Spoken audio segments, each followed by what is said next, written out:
বন্ধু এই পূর্ব বাংলার মানুষের আশা আকাঙ্ক্ষার প্রতিফলন ঘটিয়েছিলেন, স্বাধীনতার জন্য উদ্বুদ্ধ করেছিলেন এবং ওটা স্বাধীনতার ডাক মানে প্রোক্লামেশন না হলেও সেটা উদ্বুদ্ধ করেছিল এই জনসাধারণকে এবং দিক নির্দেশনা ছিল কি কি করতে হবে এবং দলীয়ভাবেও একটি পরিকল্পনা ছিল। যদি পাকিস্তানিরা হার্ড লাইনে যায়, তাহলে ক্র্যাকডাউন যদি হয়, তাহলে এটাকে কিভাবে মোকাবেলা করতে হবে, তার মানে কিছু অপশনস ছিল, যেটা আমার বড় বোন উল্লেখ করেছেন।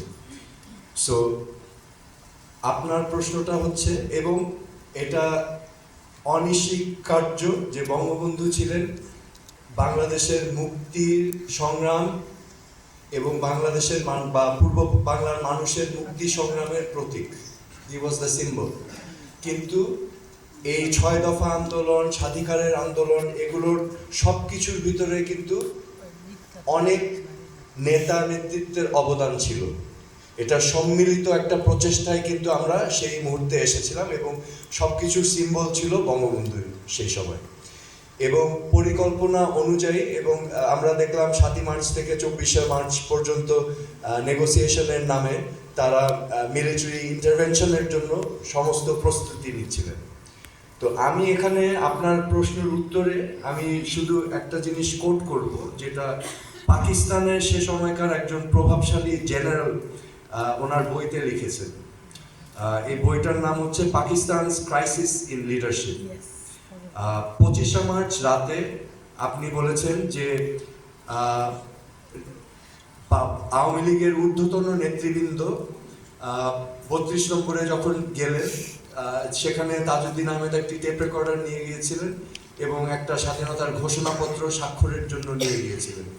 এবং আজকে যে হোটেল ইন্টারকন্টিনেন্টাল, সেটাও সে সময় হোটেল ইন্টারকন্টিনেন্টাল ছিল এবং সেই হোটেল ইন্টারকন্টিনেন্টালে শত শত বিদেশি জার্নালিস্টরা অপেক্ষা করছিলেন।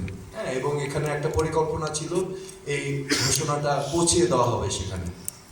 আনফর্চুনেটলি সেই ঘোষণাটা দেওয়া হয়নি সেই ২৫শে মার্চ, এবং তাজউদ্দিন আহমেদ, ব্যারিস্টার আমিরুল ইসলাম, ওনারা তাজউদ্দিন আহমেদ চলে আসেন ৩২ নম্বর থেকে। এবং এটা আমি আমার মায়ের মুখ থেকে নিজে শুনেছি এবং আমার বড় বোনও বলবেন। আমার বাবা খুব আপসেট ছিলেন ৩২ নম্বর থেকে ফিরে এসে, এবং ওনার বাসায় যে ফাইলপত্র ছিল, উনি সকল ফাইলপত্র ছুঁড়ে ছুঁড়ে ফেলছিলেন চারিদিকে এবং খুব বিষণ্ণ মনে হচ্ছিল ওনাকে।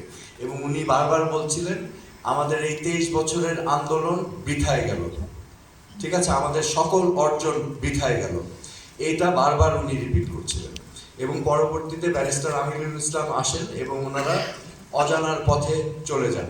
এবং পরবর্তীতে ওনাদের দূরদর্শী নেতৃত্বের কারণেই আমরা পরে বুঝবো কিভাবে সিদ্ধান্তগুলো হয়েছিল। সরকার গঠনের মাধ্যমে আমাদের মহান মুক্তিযুদ্ধ পরিচালনা করা হয়। এখন আপনি যেই কথাটা বললেন যে পৃথিবীর ইতিহাসে হয়নি যে স্বাধীনতার নেতৃত্ব দেওয়া নেতৃস্থানীয় একজন আত্মসমর্পণ বা ধরা দেয়।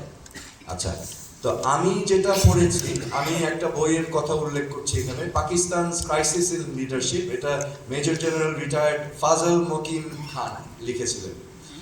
এই বইতে উনি লিখছেন, Sheikh Mujib was arrested from his residence in Dhaka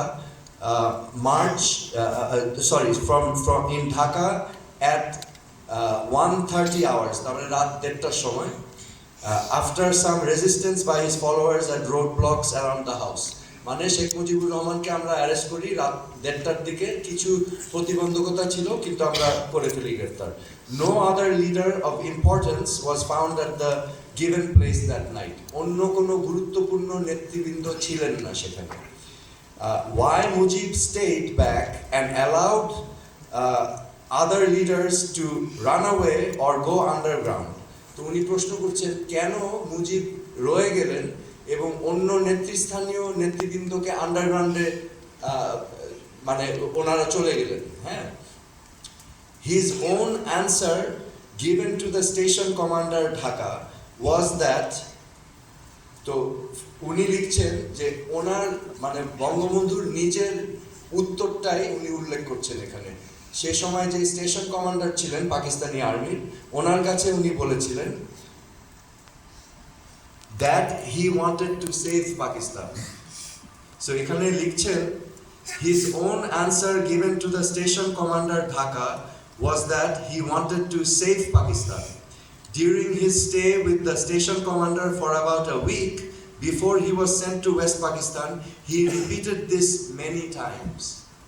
তো উনি ওই রাতে বলেছিলেন, ওনাকে জিজ্ঞেস করা হয়েছিল আপনি কেন ধরা দিলেন, আপনার তো সকল নেতৃবৃন্দ আন্ডারগ্রাউন্ডে চলে গেছে। উনি বলেছিলেন টু সেভ পাকিস্তান, এবং ওটা উনি রিপিট করেছেন পুরো এক সপ্তাহ ব্যাপী, পশ্চিম পাকিস্তানে নিয়ে না যাওয়া পর্যন্ত। তো এখানে আমি যেটা উল্লেখ করতে চাচ্ছি, আমার বোন যেটা মেনশন করেছিল যে এখানে অনেকগুলো অপশন ছিল।